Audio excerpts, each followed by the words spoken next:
1945 August 6ஆம் தேதி ஜப்பானின் ஹிரோஷிமா நகரம் அமைதியான காலை ஒன்றை பார்த்து கொண்டிருந்தது. அப்போது 8:15 அமெரிக்க விமானம் ஒன்று நகரத்தின் மீது ஒரு அணுகுண்டை வீசியது. லிட்டில் பாய் என்று பெயரிடப்பட்ட அந்த குண்டு வெடித்த ஒரு வினாடியில் முழு நகரமும் தீயில் கரைந்தது. வெப்பம் 4000 டிகிரி வரை உயர்ந்தது. மனிதர்கள் நிழலாக சுவற்றில் பதிந்தனர். நீர், காற்று, உயிர் அனைத்தும் எரிந்தது. 70,000 பேர் உடனே உயிரிழந்தனர். பல ஆயிரம் பேர் பின்பு ரேடியேஷன் நோயால் சிதைந்தனர். ஜப்பான் தற்காலிகமாக அடிபணிந்தது. ஆனால் அந்த ஒரு வெடிப்பு மனித குலத்தின் மனதில் நிரந்தரமான காயத்தை விட்டுச் சென்றது. போர் முடிந்தது, ஆனால் அந்த காயம் இன்னும் மாறவில்லை. இன்று ஹிரோஷிமா ஒரு நகரம் அல்ல, அது மனிதனின் அழிவை நினைவூட்டும் அர்த்தமாக மாறி நிற்கிறது.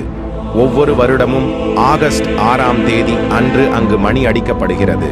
மனிதன் ஒரு நாள் அமைதிக்காக உயிரை மதிக்க கற்றுக்கொள்ள வேண்டும் என்பதற்கான சாட்சி